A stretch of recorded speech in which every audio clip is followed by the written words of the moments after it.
MSW Media.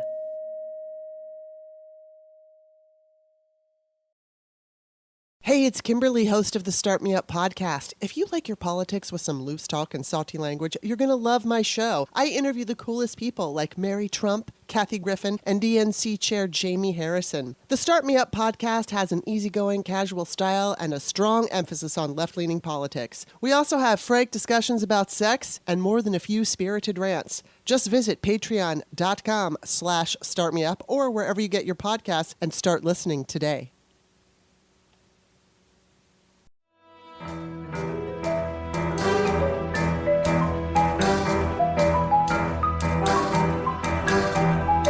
The rule of law is not just some lawyer's turn of phrase. It is the very foundation of our democracy. The essence of the rule of law is that like cases are treated alike.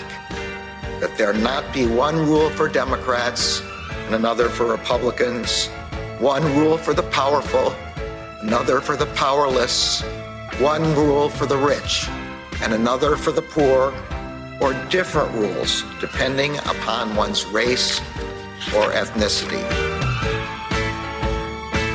To serve as Attorney General at this critical time is a calling I am honored and eager to answer.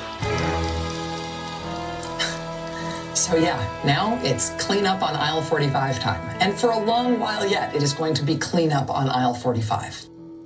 Hello, and welcome to Clean Up on Aisle 45. It is Wednesday, November 2nd, and this is episode 94. My name's Allison Gill, and I am here, as always, with my very good friend and real-life lawyer, Andrew Torrez. Hi, Andrew. Hey, Allison, how are you doing? It's always a good start when the answer to that question is woo. Every Monday morning, when we hit the record button, there's something breaking that we have to rewrite the entire script. So yeah. We did that this morning, but before we get into, because what we're going to talk about is we're going to talk about the Department of Justice now bringing charges against the person who attempted to assassinate the Speaker of the House. And we're going to talk about Eastman, because we need a laugh today. Oh, gosh. But before we do that, I want to thank, we have a whole grip of new patrons, and I think it's because we're going to start putting out that bonus episode, which I'm really, really excited about. So who do we have that has signed up with us in this past week? Yeah, so a big thank you to Tebavi, Robert Brown, Tiffany Weber, Janet Beebe, Andy, Random Nonsense with a Smidge of Tomfoolery. That's a fantastic name. Sherry, Tenants in Ramen, Blacklock and Affinial, Sherry L. Burke, Jeffrey Waldmiller, Sally Kirk, Jill Deutsch, Mystery T, Brian Jevons Swavel, Prescott Nichols. Kurt Girdle's story is incomplete. We love math geekery here. Yeah, any Gödel, Escher, Bach reference we can throw in to the mix always pleases me. There you go. Heather Greer Klein, Sean Young. I really hope it's that Sean Young. Right? Oh my God. Yeah. Wow. Kristen of Colorado and Sarah Ryan. And that is not all. Who else do we have? No, we also have Charles Case, Susan, Bob Hodges, Bonnie Raymond, Ryan Rutley, Janice Ness, Pinky Panettiere. Awesome. Mike Crandall, Lauren Leslie, Cheryl DeBona, Chris Hartzell, Richard Scott, Cindy Burns, Stephanie Barrett, Jack Lawrence, Lisa S., Olaf, of course, let us know. Nick, Demand a UK general election and stop the madness now. Elijah Miller, Sunwinks, and Democracy Requires Good Faith Actors to Work. It's more enjoyable with OA space bean synergy. There you go. That is a listener of all three shows. Absolutely. Amazing. Thank you all so much. I'm really excited to start putting out this bonus content for patrons, so we appreciate you. Oh, and if you want to sign up, by the way, it's, you just, what is it? Patreon.com/aisle45pod, AISLE45POD. Yep. And I think we might put out that first one, in a couple of days. So, so listen up. And if you want to get in, right, the buck level keeps the show going. It's $2 is where you get the second show. And, it's our way of giving back to those who support us. So I'm looking forward to it. Yes, you have earned it. All right. So first of all, this just dropped. And I know by the time this episode comes out Wednesday, it's going to be old news. But there have been a lot of, ever since Elon took over Twitter and with the attack, the attempted assassination of the Speaker of the House, which ended in a default, I guess, attack on her husband, Paul Pelosi. There have been conspiracy theories, included conspiracy theories floated by Elon Musk himself, that, they're awful, anti-LGBTQ plus conspiracy theories, just absolutely horrible. Ted Cruz, Don Jr., they're retweeting pictures of hammers and underwear, Halloween costumes. It's absolutely fucking disgusting. And the problem here is, a lot of people are leaving Twitter, and we just, these lies, have their get around the world before the truth puts its shoes on, is kind of what's been happening on social media. And this new affidavit in support for arrest signed by a law enforcement officer, right, debunks it all. Yeah, I have fortunately stayed way away from whatever the gross conspiracy theories are. I would point out that, Mitch McConnell issued a statement that said he was horrified and disgusted by the hammer assault that hospitalized Paul Pelosi, 82. Mike Pence, no friend of the show, called the assault an outrage. So, we are really talking about the furthest of the fringe, and it's gross to give that airtime, right? Like that should not be the case. But this 2-count indictment alleges that the defendant violated 18 U.S.C. 115A1A and 115B and 18 U.S.C. 1201D. It is backed up by an affidavit from a special agent of the FBI. You're going to get into some of the facts of that. I want to talk very briefly about this because these are incredibly serious criminal charges. Let's start with 18 U.S.C. 1201. This is the federal kidnapping statute. This carries the federal death penalty with it, okay? Not as particularly applied in this case, but 1201A, right, if you actually unlawfully kidnap any person and then they are transported in interstate commerce, shall be punished by imprisonment for any term of years or for life. And if the death of any person results, shall be punished by death or life imprisonment. So you were talking about a capital crime here in certain cases. Now, that did not get carried out. So subsection D, whoever attempts to violate subsection A shall be punished by imprisonment for not more than 20 years. So you have attempted kidnapping is that 1201 charge. Is there a mandatory minimum on that? There is not. Okay. And this immediately debunks something that I've gotten a lot of pushback on by saying this was an attempt. This was an assassination attempt on Nancy Pelosi. No, she wasn't there. It doesn't count. Now that when we get into the details, it will be easy to prove that he wanted to kidnap and injure her. But I think it would be a stretch to say he wanted to kill her. Not that he wouldn't if he didn't have her, there. But based on what he has told the police, it is at the minimum a kidnap and injure situation. Yeah, that's right. And that's how 1201D gets invoked. 115 is a more specific crime. That is influencing, impeding, or retaliating against a federal official by threatening or injuring a family member. Kind of sad that we have to have this as a law, but here's how that breaks down. This is the A1A. Whoever assaults, kidnaps, murders, or attempts or conspires to kidnap or murder, or threatens to assault, kidnap, or murder a member of the immediate family of a United States official, right? That is the end of that of the elements of that crime, right? So appears to be straightforwardly applicable here to somebody who assaulted the immediate family member, to wit, the spouse of a United States official, Nancy Pelosi.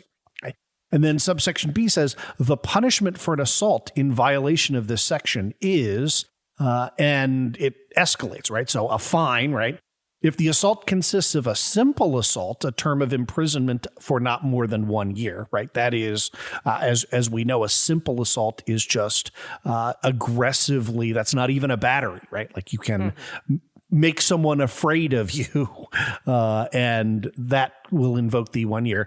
Then, if the assault involved physical contact with the victim of that assault or the intent to commit another felony, term of imprisonment for not more than 10 years, okay? Then, subsection 3, if the assault resulted in bodily injury, a term of imprisonment for not more than 20 years.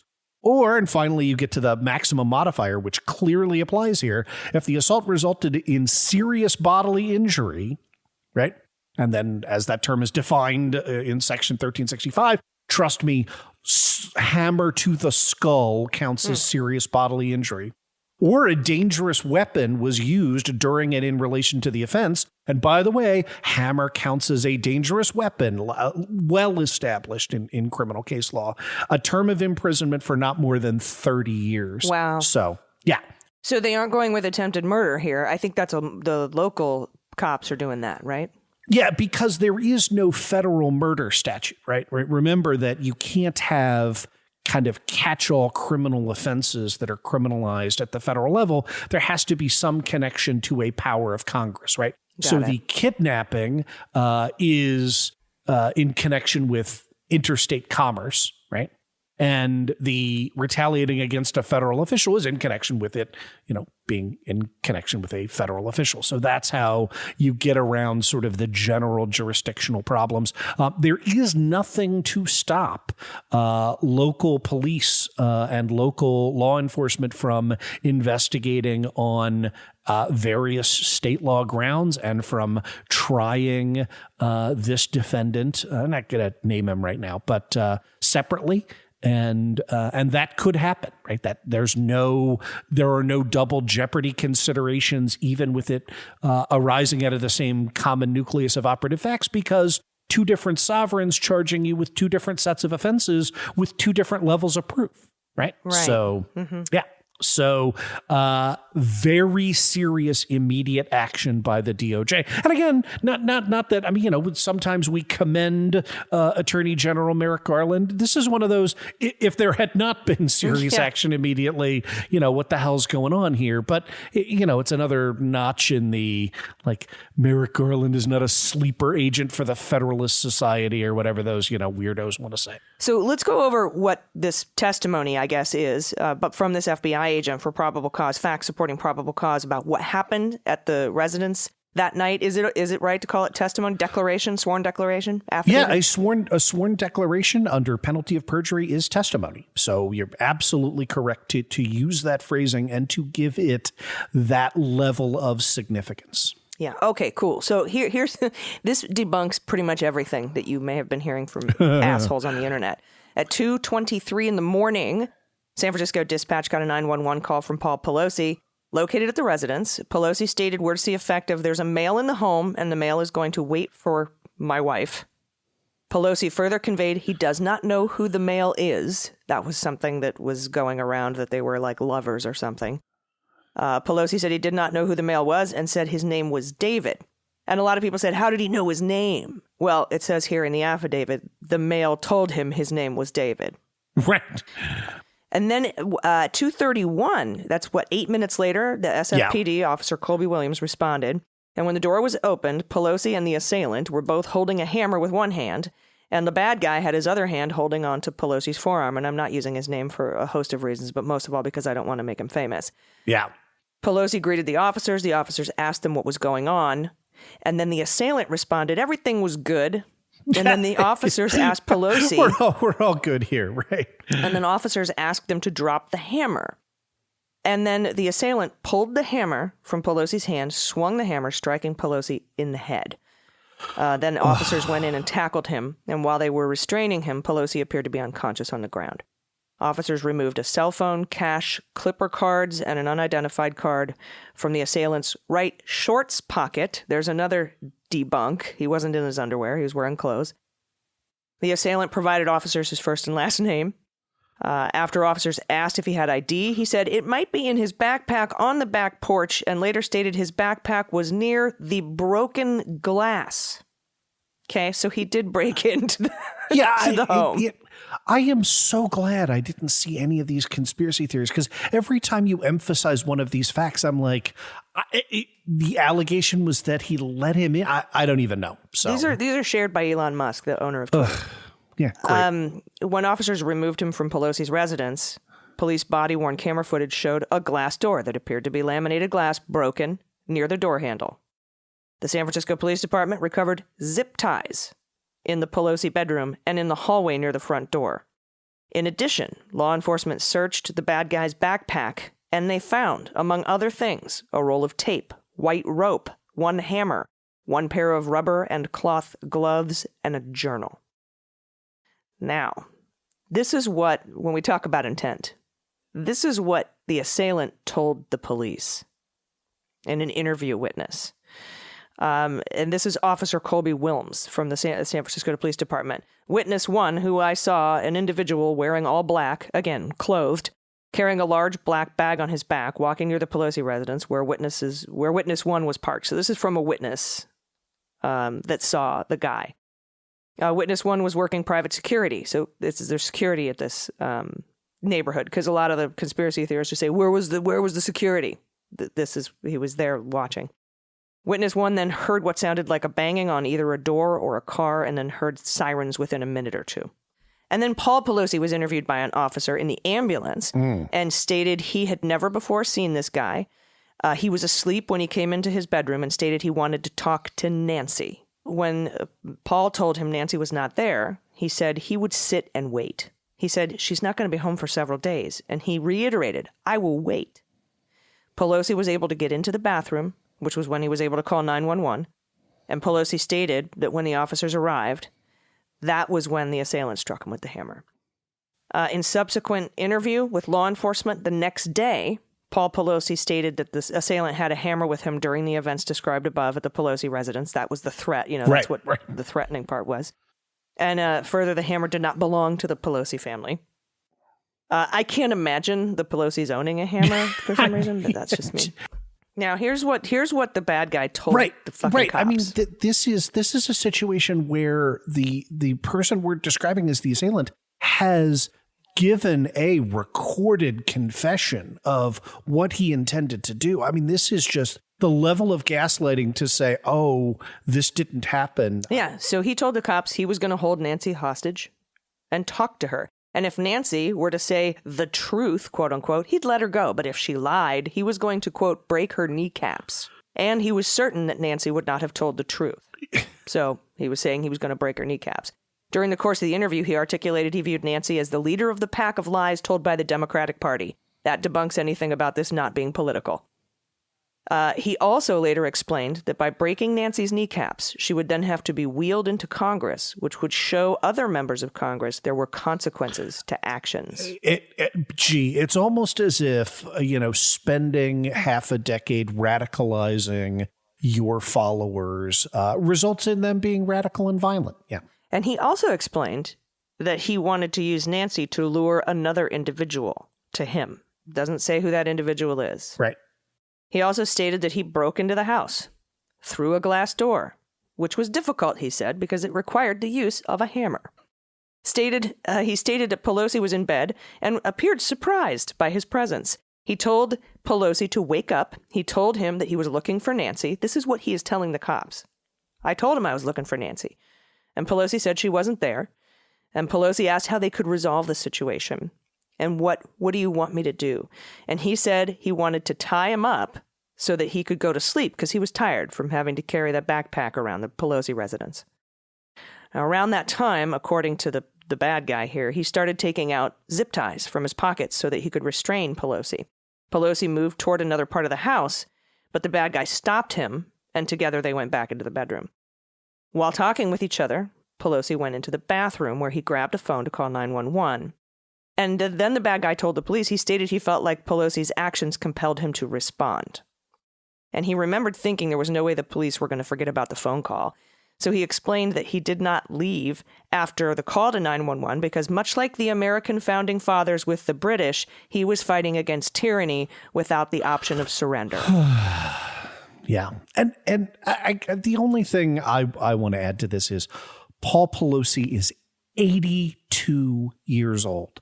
I don't know if that puts you in mind of your grandfather or your father or whatever, but this is an elderly man talking to save his life. If this had happened to, Kevin McCarthy's dad, like, I would have the same level of outrage. The violent overthrow of our politics is terrifying. Anyway, I'm sorry. No, it's horrifying. Yeah. This is horrifying. Yeah. Well, then the bad guy said they went downstairs to the front door. He's talking to the cops now. And the police arrived, knocked on the door. Pelosi ran over to open it. And at that time, Pelosi grabbed on to the assailant's hammer, which was in his hand. At that point in the interview, talking to police, he repeated that he did not plan to surrender and that he would go through Pelosi. He also stated he pulled the hammer away from Pelosi and swung the hammer toward Pelosi. He explained that Pelosi's actions resulted in Pelosi taking the punishment instead. Yeah. And again, to be clear, when this affidavit says Pelosi, it is referring to Paul Pelosi. It refers to Nancy Pelosi as Nancy, following what the assailant had called her. All I can say is, if you have right-wing monsters in your family, that maybe this is an opportunity to, make some progress in communicating with them, to say, like, can we at least agree that this is horrible, and that, folks who were spreading conspiracy theories and, well, I'm just asking questions about why they were both holding a hammer, whatever, that has no place in, an assault on an 82-year-old man. And I don't know, maybe it helps. But disgusting, good to know that, the evidence was immediately made public, and sad to know that there's a huge chunk of our society that isn't going to believe it, even though it's in black and white. Mm-hmm. Yep. And I'm already getting responses on this thread that I put out about this affidavit. Oh, yeah, totally debunked. Right. When the feds charge a local crime, really? There are no local crimes charged here. There are only federal crimes charged here. Yeah, we explained at the beginning. Yes, it's absolutely just menacing and disturbing and fucked up. And I'm glad that they're applying the right laws here. Yep, absolutely. And again, I would feel this same way if, our side isn't being radicalized with the same level of violent rhetoric. And if we were, we would call it out. It just absolutely 100%. I was pissed when they shot up the Congress game, the baseball game, of course. and they hit.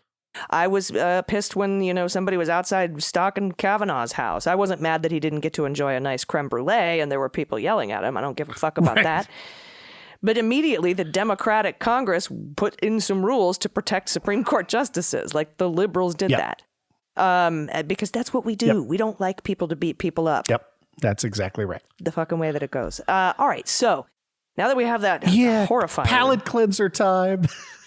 Yeah, because this is going to take a pretty harsh left turn. I don't even have a segue from how to talk about this domestic terrorism and assassination attempt on the Speaker of the House to what Eastman is doing. Oh gosh. And I just don't have a segue. I don't. It's like, well, that ends. We're just gonna compartmentalize the first part of the show. We're now going to talk about something that is literally fucking hilarious. Can you talk a little bit about the timeline that happened? Yeah, here? absolutely. So just to get all our listeners up to speed, Dr. John Eastman, former law professor and counsel to former President Donald Trump, the legal architect of the January 6th insurrection, right? The first person to develop legal memoranda suggesting that Mike Pence just, there's enough ambiguity in the Electoral Count Act that he can just kind of throw out a whole bunch of states, or at minimum, punt everything for a couple of months until we figure this whole thing out. So absolutely, like the intellectual scumbag of January 6th. Also, and I think I know why this happened, decided that he was going to communicate his insurrection-y emails from his work account. And by the way, the university that formerly employed Dr. John Eastman was like, hey, you know what, January 6th committee, we have all of his emails and we are super happy to turn them over to you. So Eastman went to a U.S. District Court in California and sought injunctive relief to prevent the disclosure of his emails. And spoiler alert, that's not going great for him. He hired, and this I think is the linchpin upon which all of this turns, right? He hired Charles Burnham, who is a well-known and well-respected DC boutique white-collar criminal defense lawyer, and as his attorney. Really? Because he seemed kind of dumb in the hearings. Of course, he seems super fucking dumb because he's doing a thing that he's not supposed to do. And so, like, he's conflated these standards in civil and criminal cases. He's suggested that, like, the January 6th committee has a Brady obligation to turn over exculpatory evidence to them. I mean, he's just done dumb shit because this isn't his lane. Now, why would you hire a criminal defense lawyer as the plaintiff seeking an injunctive relief against your employer? Because you know you committed crimes and you're playing the long game and you want to bring in the guy that you hope will keep you out of jail. But I got to tell you, it has not gone well in preventing documents from going to the January 6th committee. And as we talked about this on last week's opening arguments, on October 19th, so there have been 3 separate tranches of documents reviewed by the court by Dr. John Eastman. The ones that caught all the headlines were a couple of months ago, and that was when the judge ruled that a number of documents were subject to the crime fraud exception. And for the first time in print, admittedly in a civil case, a sitting judge said that the evidence, by preponderance of the evidence, that it was more likely than not that John Eastman and Donald Trump committed crimes. Yeah, and specifically 1512C2 and 371, both of Title 18, which are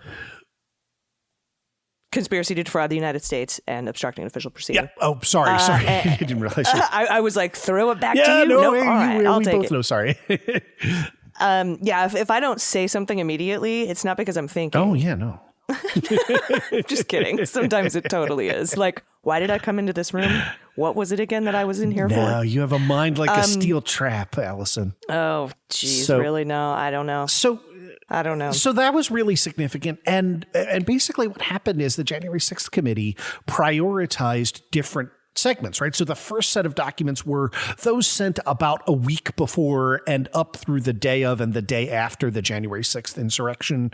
And those got produced. And then they're like, hey, why don't you look back? Yeah, and they reserved the right. They reserved the right to go through the rest at a later date. To go through all of them. That's exactly right. And so that's what the court's been doing. So then the second tranche, the court went through a whole bunch from the December period, ordered a bunch more produced. And now they went through basically the rest of those documents, and they ordered 33 more documents to be produced.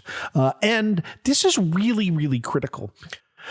This was Wednesday, October 19th, in which the court required Eastman to produce the documents.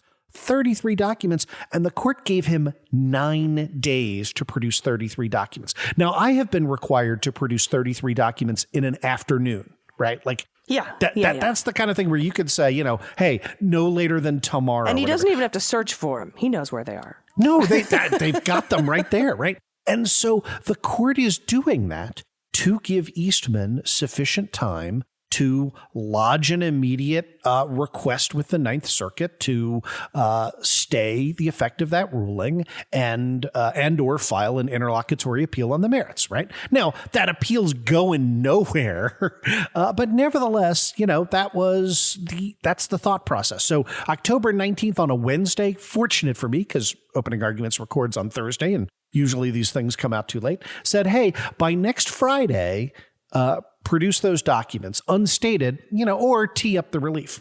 However, Because, and I swear to fucking God, I am not making this up, because Charles Burnham and Anthony Casso one of them was like backpacking in the Himalayas or something. And the other was, really super busy. I swear to you, I'm not making either of those up. They decided not to file anything right away. And in fact, waited until the day before anything was due, right? That is the Thursday, the 27th, to file a motion for reconsideration, right? That was like, we think you're wrong about that. And then it's still nothing in the Ninth Circuit, right? So court kind of looked at that motion for reconsideration or to stay. And then on that Friday, the day the documents are due, 11:48 a.m., right? So just over 2 hours to the court deadline, because court said 2 p.m. Pacific Daylight Time on Friday, turn them over to the 1-6 committee. So then they finally filed something with the Ninth Circuit, an emergency motion for stay to a single circuit judge pursuant to an obscure part of the Federal Rules of Appellate Procedure. It's Rule 8A2D, by the way. And the Ninth Circuit judge declined to act in the next hour or so. So a half hour before this is my favorite part. I'm sorry. I know I'm building up a lot on the narration, but no, it's really funny. At 1:29 p.m., 31 minutes before the court's imposed deadline, and here I'm just going to read from what they filed in the Ninth Circuit. Quote, counsel for Dr. Eastman filed in the district court a motion for extension of time to produce the 8 contested documents and a notice of appeal to the Ninth Circuit. By the way, still no appeal to the Ninth Circuit filed at that time. Just a notice. Yeah, just a notice that we're going to file that appeal, right? Yeah, all right, cool, bro. Fire away. We're not. And basically the argument was, well, we filed our thing yesterday, and we filed a thing almost two whole hours ago, and nobody has stopped in to help us. So you should just shut this whole thing down as if the Ninth Circuit had stayed the entire order, and give us some time to work this out. And then this is my favoriteest part, because you have to understand the way a district court judge's courtroom and their office, right, it works here. So 1:29, this motion for extension of time comes in. At 1:48 p.m., the district court denied Dr. Eastman's motion for reconsideration or to stay. It. Right. Denied it. That was the one that was filed the day before. But then so they weren't responding to the one filed at 1:29. Yep. They were responding to the day before. Except that at 1:50 p.m., so with 10 minutes left on the clock, the district court denied the motion for extension of time. Now, here's the inside baseball that you need to know. On CMECF, on the electronic filing system, in order to get these responses docketed, it takes about 10 minutes start to finish to upload the document and click through. And I do this all the time, right? I practice in federal court, and to click it through. So in order to get both of those orders docketed within 2 minutes of each other, the judge had to have taken both of his clerks and said, all right, you go to that terminal, you go to the other terminal, and I want you to upload these things right fucking now, because there is no way that we're not getting our response denying this bullshit motion on the record before 2:00. And those clerks ran over. I mean, to do this in 19 and 21 minutes respectively. There's no way we're not getting it on the docket before 2:00. Yeah, I thought that's what I said, but if not, that's what I meant, right? So might have been, but I know what you mean. Go.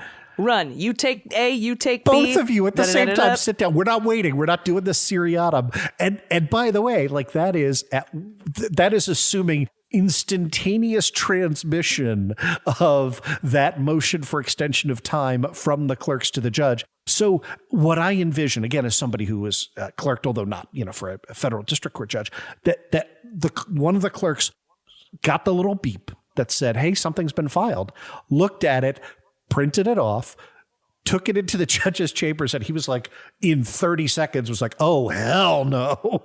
Like, this is the worst, most bad faith thing I have ever seen in my entire fucking life. Now, that's a little bit of supposition. This is just to what it feels like to me, because here's the thing, and I know we're going to get to the payoff here in a second. But in one of those earlier arguments, he said, look, I didn't say what you think I said in these crime fraud emails, and I can prove it with context from other emails, but I'm not going to tell you what that context is or what the other emails are. I just promise. And then all this back and forth. And then finally, the committee goes in, gets their documents out of the portal, the Dropbox, right? And he says, no, I had something pending. It felt like he was just filing. In the fingers crossed, something would be pending when Congress tried to download those emails so that he could say, you took them while stuff was pending. And that's actually what he's kind of arguing in this last thing, right? It is, and it's silly. So it's so dumb, because otherwise anyone could just keep filing and never have to produce what they've been ordered to produce. Right. And one of the things that, we emphasize on this show and on our respective shows is filing an appeal, filing a motion, doing a thing does not automatically stay the effect of a judgment. You have to persuade either the same court or a higher court to grant some kind of injunctive relief. Otherwise, you do the thing, and then, if there was a mistake, we fix it later on, right? And here, I think there probably is some basis, right? Like, that's why I believe the judge gave Eastman 9 days to comply, right? Because and he didn't. He could have come up with his excuse and his argument as to why he might win on the merits for a stay, right? If I'm going to say I need injunctive relief, here's those emails that I say that show that you're taking this out of context. Here they are. Here are copies of them. Here's the argument as to how you're taking it out of context, that this is me telling him that he shouldn't sign inaccurate numbers. Here it all is. And I argue that I can win on the merits, and I will be irreparably harmed without a stay. You need to block this pending appeal. Yep. He didn't do any of fucking that at all. And it led to what is the most unintentionally hilarious. So this is that motion to stay pending appeal. And footnote 1 says, we acknowledge that this motion was not filed for a week after the district court's order, but lead counsel for plaintiff appellant had a number of substantive hearings during that time frame, and co-counsel, that's Burnham, I think, was traveling abroad without ready access to email and did not return to the United States until October 27. I got to tell you, if you are ever tempted to put that in a court filing, don't. Okay, like the court does not want to hear I was backpacking in the Himalayas, so fuck you and fuck your deadlines. If I can do this show from Italy and from a cruise ship, the court expects you to be able to handle your filings in a timely manner. And the fact that lead counsel is I got a lot of other cases here, and it's you got a lot of cases more important than the effort to overthrow democracy. Not sure that's the argument you think it is, bro. Unbelievable. I mean, just hysterical reading that. So back to the timeline. That's at 1:50, the court shuts all this shit down. So 1:53, counsel for Dr. Eastman gives the January 6th committee the 25 of the 33 documents that they don't really care about, right? These are documents that are duplicative of other produced. They're not the real smoking gun documents.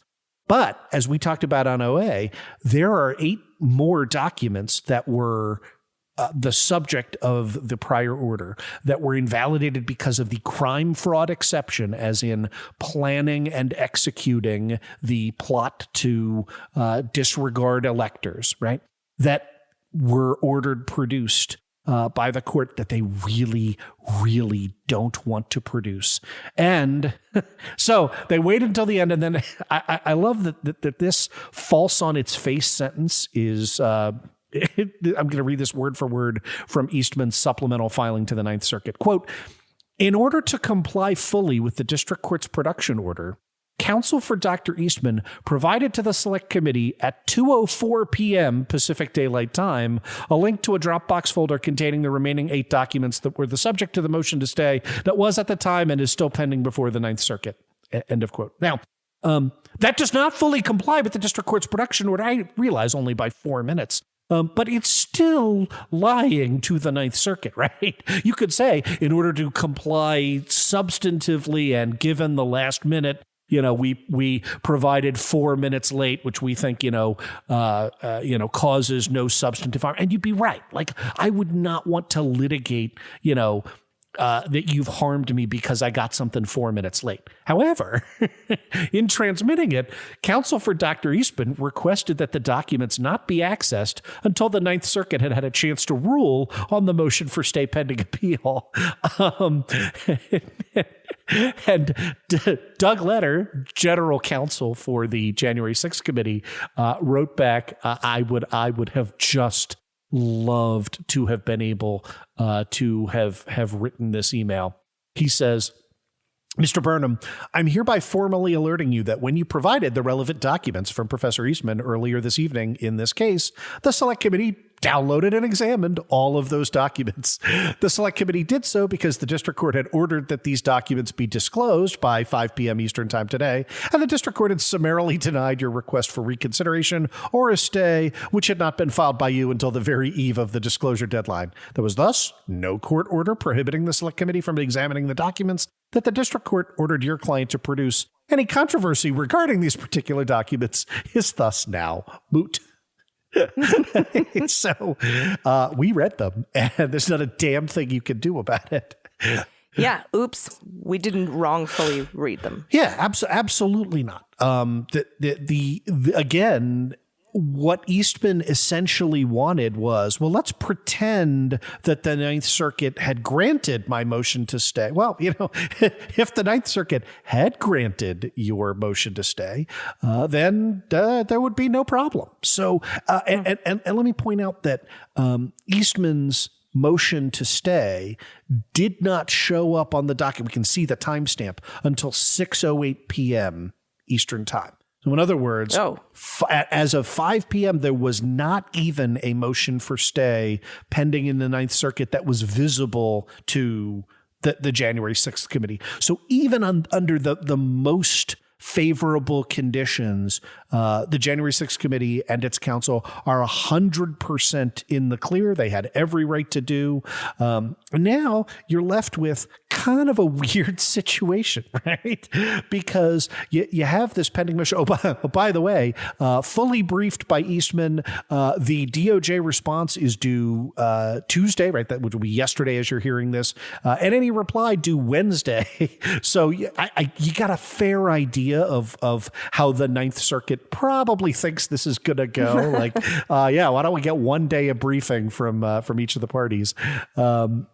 And this is in the actual appeal, right? Yeah, no, this is on the request for injunctive relief, right? The underlying appeal itself is never going to get decided, right? It's just a question of you can't stay the district court's order. So now he wants to claw it back, right? So they write in their supplemental briefing, Dr. Eastman amends his pending motion to stay to request the destruction or return of the disputed documents and a protective order barring their use by the Select Committee until the matter is resolved on appeal. It's an interesting gambit because the Friday pleading says it's irreparable harm to let them see the documents, right? Quote, once privileged communications are disclosed, that disclosure is permanent, end of quote. Yeah, so clawing them back does clawing nothing. them back by your own argument is not relief. Now, I want to be as, a strong, like Fair. as steel-botting the Fair. other side as possible, right? There are inadvertent production cases, right, in which you might say, we're going to order that those documents be destroyed and or returned to the party that inadvertently produced them, and you can't use them in the case and pretend you've never seen them. This is not being produced in litigation, right? This is going to a congressional investigatory committee, and you can't gouge out their eyes, right? Like I don't know what you can do, It's like the Mystery Science Theater 3000. Until then, neither of us saw anything. Okay, I'll go poke Webb's eyes out. Yeah. Right, exactly right. So I've never seen a situation where you would claw back from the public, from first on a congressional investigatory committee that then has the right to make these documents public, and in fact has promised to do so. So, this is. Well, we've seen him in the judges. Yep. Yes, the October 19th order. To what you are referring is the October 19th order quotes from one of these 8 documents. Yeah, it shows the email. Yeah, right. Which we titled, Smocking Gun episode of Opening Arguments, because, and this is the significance, at least one of these 8 documents purports to show that Donald Trump knew that the numbers in Georgia were bullshit, and he signed the affidavit anyway. And if that's the case, that removes the last linchpin that you would need for establishing an 18 USC 2071 violation, right? Like, it would show that he willfully engaged in a conspiracy to deprive the United States government of its effort to certify the electors, and he knew he was full of shit. He knew the arguments were wrong at the time, and we've been flagging that was going to be the Trump defense all along. And I thought that the January 6th committee did as good a job as you can with the inferences, right? Here are 40 people with law degrees telling Donald Trump that this is stupid, and here's Rudy Giuliani, who, as the 1-6 committee pointed out on multiple occasions, is drunk and flatulent. And, you decided you're going to go with Giuliani. Okay. But you could see that's a crack through which a particularly politically, say sympathetic jury might hang some reasonable doubt, right? Well, we think Trump really did think he won by 80 billion votes or whatever. So, he wasn't willfully depriving the United States of the right to seat electors. He was just, it just happened to do that in the course of him trying to vindicate his rights by whatever means possible. Bad argument, but not foreclosed on by the documents. These documents, at least the one quoted in the court's October 19th order, appear to slam that window shut. And boy, if that's the case, I just can't wait for our next January 6th committee hearing. Yeah, if we have any more hearings, I would love to see another surprise hearing. I think we'll have one in December, even if, and maybe especially if the Democrats lose the House. I would like a surprise one right before the election. That's just, I'm just putting it out there into the universe, be the change you want to see in the world. No disagreement there. Yeah. So this is clearly going nowhere. And I mean, we have so many of these. We had Kelly Ward trying to stop her phone records from going over. There's Lindsey Graham trying to stop his testimony in Georgia. Meadows trying to stop his testimony in Georgia. Everybody is losing these. No one has won. Yep. It just takes a while to get all the way up to the court. And, like we said last week, don't freak out about Clarence Thomas putting in a temporary stay, blocking Lindsey Graham's testimony, because he's just giving him a chance to appeal to the Supreme Court, as is his right? And to kind of drive that point home in the Kelly Ward and Michael Ward, Arizona GOP case, turning over records, T-Mobile records, to the January 6th committee, Justice Kagan stayed that production until it could be appealed to the Supreme Court. So it's exact same administrative stay for exactly the same reasons, but just this time, from somebody that maybe our audience trusts a little more. But maybe you trusted us now. Yeah, but now that doesn't mean I don't think Justice Thomas should be recused from this entire fucking thing. Of course, but absolutely. It shouldn't have been him that it issued the administrative stay. I'll give you that. It should have been somebody else. But the stay, I think, was going to be administered regardless. Let's be 100% honest. I do not know what happens on administrative docket, right? The so-called shadow docket. If you have to recuse? If you recuse yourself for the circuit over which you sit, do you just get to name the single Supreme Court justice to whom it goes? Because how much better would you have felt if, Clarence Thomas said, well, I'm recusing myself here and I name Amy Coney Barrett to rule in my stead. And then Amy Coney Barrett had entered the state. Like you'd be just as skeptical. So, when I said, this is routine, this is administrative, it is for the same reasons that I was confident that Clarence Thomas was not going rogue and going to overrule the 11th Circuit in the Mar-a-Lago cases, right? Like he had the same opportunity, except that he knew if he had done so, if he had entered in a stay of the 11th Circuit's order in the Mar-a-Lago case and said, no, we're going to, absolutely make top secret national security documents produced, to the special master and withheld from the FBI, like that would have just gone to the full Supreme Court a day later and he would have been slapped down 8-1. And he didn't want that to happen. And so it didn't happen. And I know it's tough to have any faith in any of our institutions right now. I get that. But, we should. And we should where it's deserved. We should not when it's not. And, we try and stay on top of that. But I think if this nation is ever going to heal, it is by rebuilding those institutions, not by giving up and saying everything is for grabs. But, that's me. Yeah, I agree. I concur. Thank you, sir. Well put. And thank you all for listening. We're going to keep you patrons posted as to when our first little bonus discussion comes out. Shouldn't be too long. It's going to be a pre-election, I think, right? Yeah. Yeah. We're going to talk about that a little bit and maybe, what anything else that happens to drop, which it's seeming like so much news is coming. I thought it would be nice and quiet ahead of the elections. It's not. So, we'll keep you posted. But thank you to all of our patrons, and thanks to everyone else who's listened to the show. We love you as well.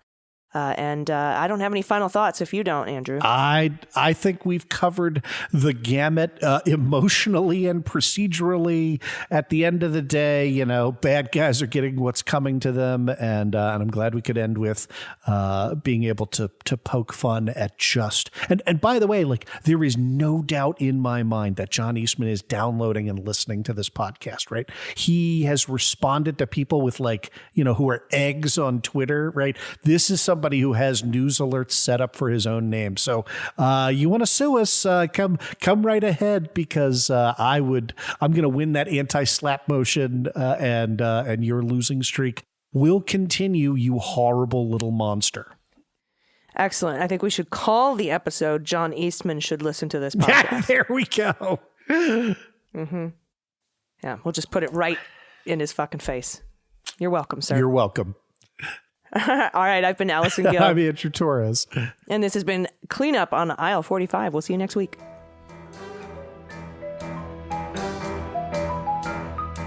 Cleanup on Aisle 45 is written, researched, and produced by Allison Gill and Andrew Torrez with editing by Molly Hockey. Our art and logo design are by Joelle Reeder and Moxie Design Studios, and our music is composed and performed by Adam Orr. Cleanup on Aisle 45 is a proud member of the MSW Media Network, a collection of creator-owned podcasts dedicated to news, politics, and justice. For more information, visit mswmedia.com.